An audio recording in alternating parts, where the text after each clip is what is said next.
Welcome to my network analysis with tcpdump and Wireshark tutorial. In this tutorial, I'm going to be presenting you how to analyze network traffic using Wireshark and tcpdump.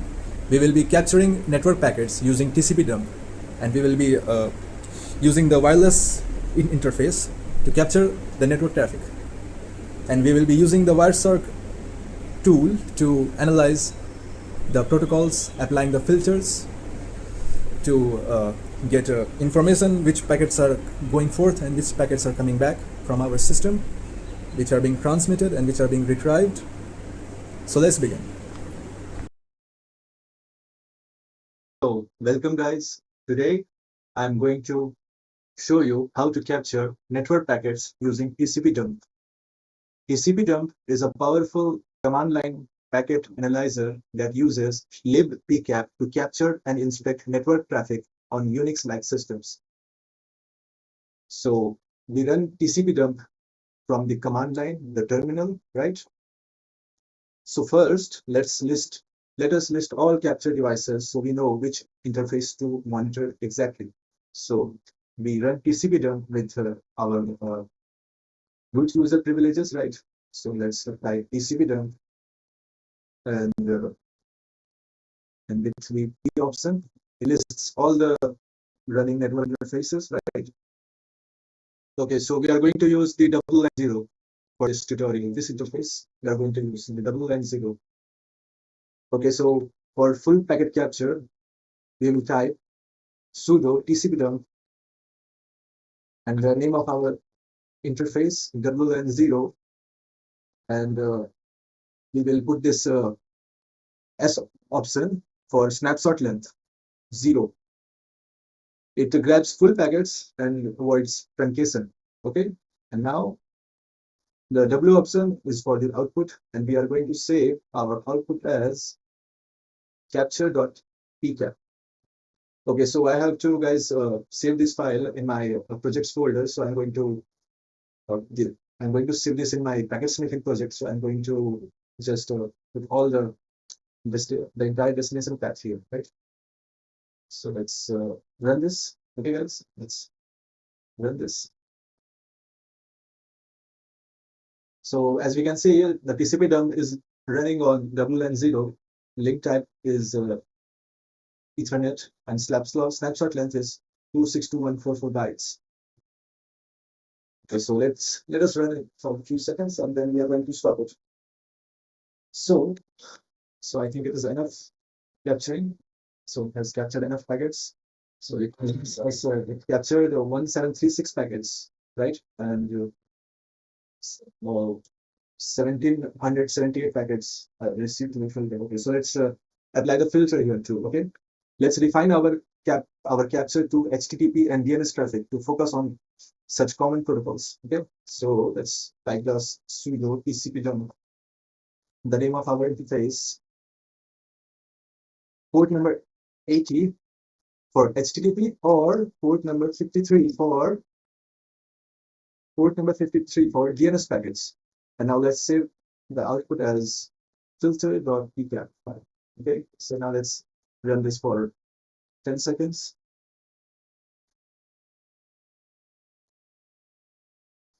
So just as you can see, it is listening on double line 0, and it is a link type Ethernet, and the snapshot length is 262.144. Okay, now let's save the file. Okay, 26 packets captured, and the receiver. Let's check the pcap file. Okay, so we have a capture.pcap file, and so we have a capture.pcap file and codes. Okay. I forgot to put the path here, right?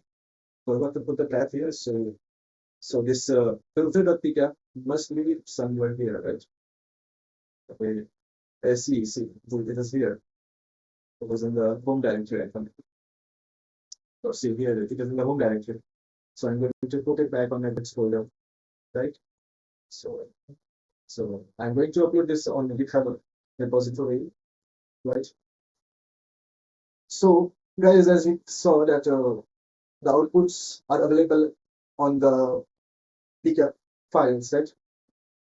The outputs are available in the pcap files. So why not try real-time monitoring that on the command line interface? For real-time inspection without writing to disk, let's just drop the W flag, right? So let's try sudo tcpdump, the name of our interface, and we can type n option. We can put n option to disable DNS resolution for faster cleaner output. Okay, so let's put that option. Okay, so as we can see, it does begin the real-time entering of the output, right? So now capturing the real-time network analysis using Instagram. You can see UTP packets, the IP, the source IP, the destination IP, right? You can just stop the, as I mentioned earlier, you can stop the capture with the control C command. And put this entire output in our file, right? As in the terminal. So guys, next time we are going to load the capture.pcap and filter.pcap into Wireshark for in-depth GUI analysis, demonstrating display filters, TCP string flows, and statistics. See you next time. Hi everyone, it's Agraj Milan. Last time we used tcpdump to grab our network traffic and we ended up with the capture.pcap and filter.pcap files, right? Let me show you. So here we have our capture.pcap file and filter.pcap file.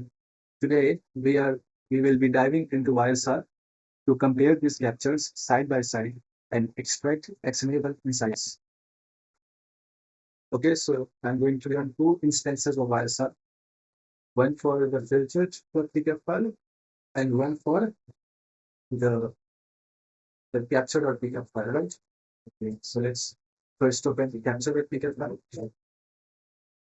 And in the second instance, let's open filter.pcap file. Here we are going to open filter.pcap file, right? So I have configured both of the windows so you can clearly follow with both of the analysis.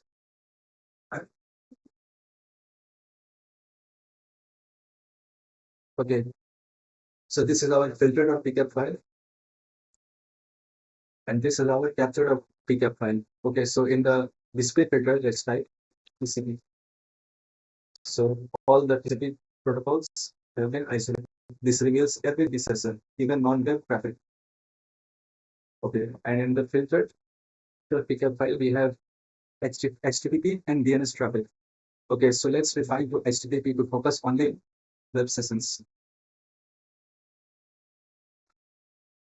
Let's type here HTTP. Okay, so here are our web sessions. For following any protocol strings, let's go to any of the TCP packets and go to follow TCP string, right? So here we are following TCP strings.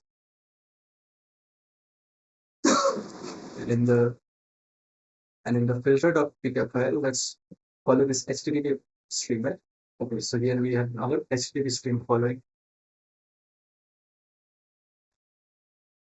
Now let's observe the statistics and side-by-side insights, right? Protocol. So here we will be having our, so in the statistics tabs, let's open the protocol hierarchy, right? So here we have our internet protocol version 4, right? So here here is our all the protocol hierarchy mentioned, right? Frame, internet, IPv4, TCP, and the data packet. In the filter.pcap file, let's open the protocol hierarchy. So on the HTTP is mentioned, right? It is clearly illustrating our filter effect, which we did on the TCP dump, right?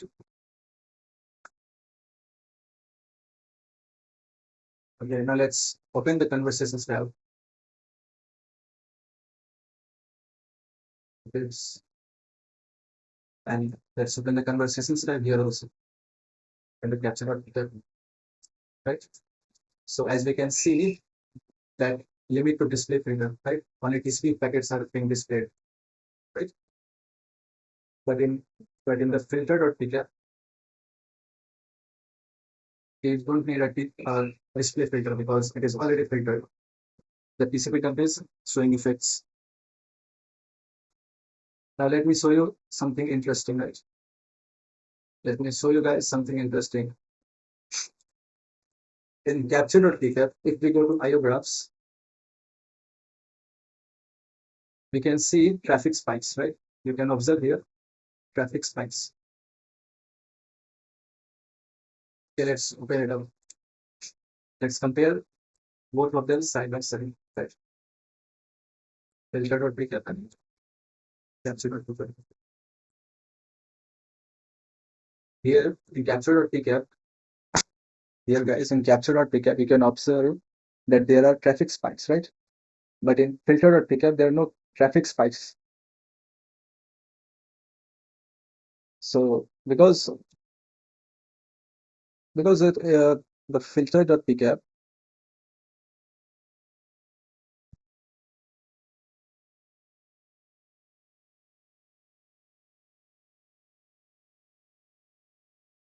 yeah, so the Wireshark's IO graphs, right, visualize packet or byte rates over time, making it easy to spot traffic spikes, dips, and patterns.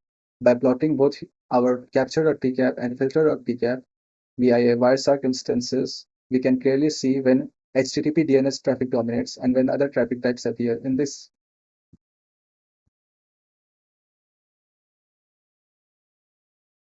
Okay, so here we have our IO graphs.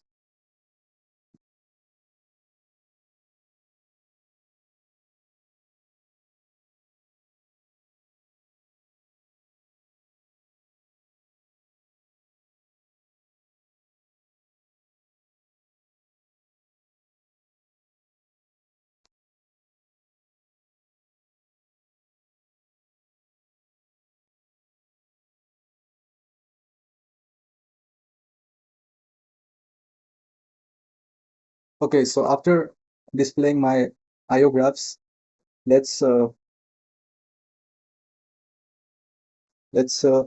save our profile, right?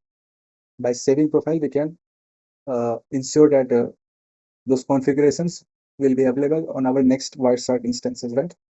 So let's go to edit, configuration profiles, right? And let's export it.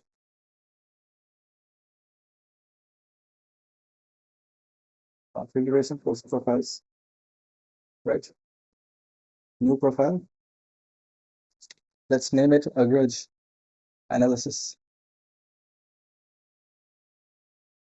And let's save it. Okay.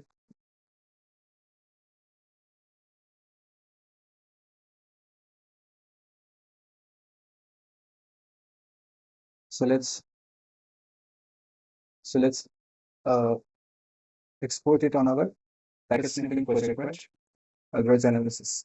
And this will be available on my GitHub portfolio, right? On my GitHub repository.